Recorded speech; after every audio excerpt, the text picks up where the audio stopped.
फेरी करने दुनिया कैसा गर्म चल रहा है।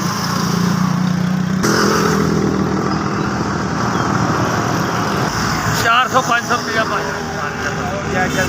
भाजन घर का किराया भी चलाना, रोटी भी चलानी है। चल चाल चुल दिखा के रोटी खा पे गुजारा करने पे। अल्लाह का शुक्र है, हालात बहुत माड़े ने। शुक्र होनी ज़ात का, बस माड़ा चंगा वक्त अल्लाह पाक करता पे, मेरा सोना करता पे। पुत्र करने का रब का शुक्र है। घर से तंगी बड़ी है, भुख नंग बड़ी है, मकाना के किराए बड़े ने, कला दम कमा के खुआने वाला तो बस 400-500 अल्लाह पाक मेरी पूरी पड़ता। मेरी समझ नहीं आती मैं की करना। अल्लाह पाक रब्बे कायनात है, कुल्ले शान कदीर है, बस और शुक्र अदा करना चाह भी करना। परेशान है, हर महीने उधार चुके परेशानी दूर करी दी। की तुम दसीए किन्ने की करदई हाँ,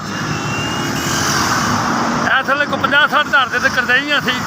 ਇਹੋ ਜਿਹੇ कारोबार के मंदे पेड़ 2 सालों में असी इन्ने करदई हो गए। इन्ने परेशान है, साढ़े को एक टाइम की रोटी खानी भी खुआना नहीं।